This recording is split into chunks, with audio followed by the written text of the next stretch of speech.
ശ്രീ മുഹമ്മദാണ് മഞ്ചേരിയിൽ നിന്നും. ശ്രീ മുഹമ്മദ്, താങ്കൾക്ക് എന്ത് തോന്നുന്നു? കാസർഗോഡിനോട് അങ്ങനെ ഒരു വല്ലാത്ത അവഗണന ശരിയാണോ?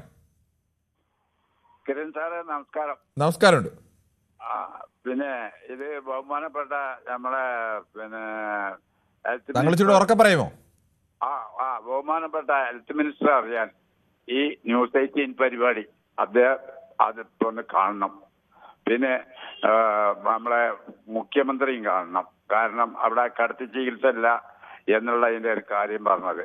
അപ്പോ ഈ ഹെൽത്ത് മന്ത്രിയും മുഖ്യമന്ത്രിയും പിന്നെ അവിടുത്തെ MLA യും പിന്നെ MP എല്ലാം പാടെ ചേർന്നിട്ട് എത്രയും പെട്ടെന്ന് ഇവിടെ കൊട്ടി ആഘോഷിക്കണ്ടല്ലോ, ഹെൽത്ത് അങ്ങനെയാണ് ഇങ്ങനെയാണ് എന്നൊക്കെ പറഞ്ഞുകൊണ്ട്.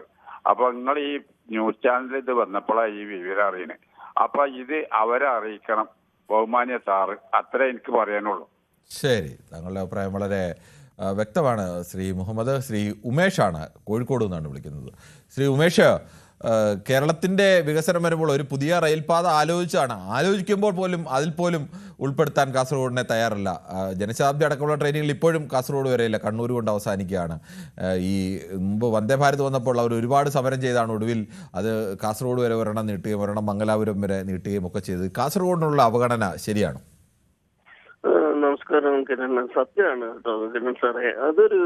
ഞാനും അധികം ശ്രദ്ധിക്കാറുള്ള ഒരു കാര്യമാണ് ഈ കാസർഗോഡിനോട് എന്തോ ഒരു അവഗണന ഉണ്ടോ എന്നുള്ളത്. എന്തിന് നമ്മുടെ ഈ ഒരു കാലാവസ്ഥ നിരീക്ഷണ കേന്ദ്രം പോലും പറയുന്ന ഒരു അവസരത്തിൽ ഞാൻ ശ്രദ്ധിച്ചിട്ടുണ്ട്.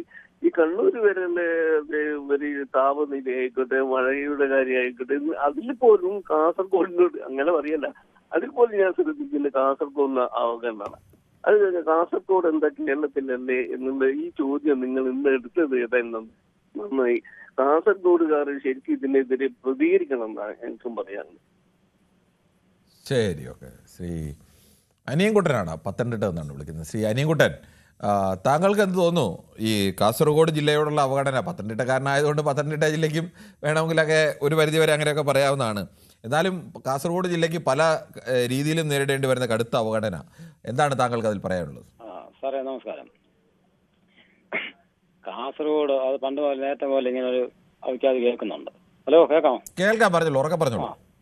ഇത് കാസർഗോഡ് തന്നെ 14 ജില്ലയിലും ആവണിച്ചിട്ടേക്കും. അതേ ഇപ്പം നിങ്ങളിപ്പോൾ ഈ പ്രാവശ്യം ഇപ്പോഴല്ല ഇത് നിങ്ങൾ എടുക്കേണ്ടത്. കഴിഞ്ഞ ദിവസം 19-ാം തീയതി നമ്മളൊരു ചെറുപ്പക്കാരൻ 19-40 താഴെയുള്ള ചെറുപ്പക്കാരൻ 1:15 ഹോസ്പിറ്റലിൽ വന്ന് മരണപ്പെട്ടത് കണ്ടോ?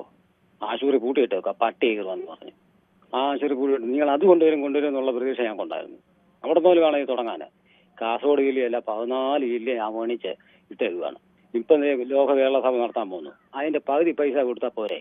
പകുതി പൈസ ചിലവാക്കിയാൽ മതി നമ്മുടെ ആശുപത്രിയിലേക്ക്. അതൊക്കെ നന്നാവാനും. ശരി അനിയൻകുട്ടൻ, എന്തായാലും നമ്മുടെ വിഷയം അതല്ല, നമ്മുടെ കാസർഗോഡ് വിഷയമാണ്. ശ്രീ ബാലകൃഷ്ണനാണ്, വടകരയിൽ നിന്നാണ്. കൂടുതൽ വാർത്തകൾക്ക് news 18 Keralam YouTube channel subscribe ചെയ്യുക.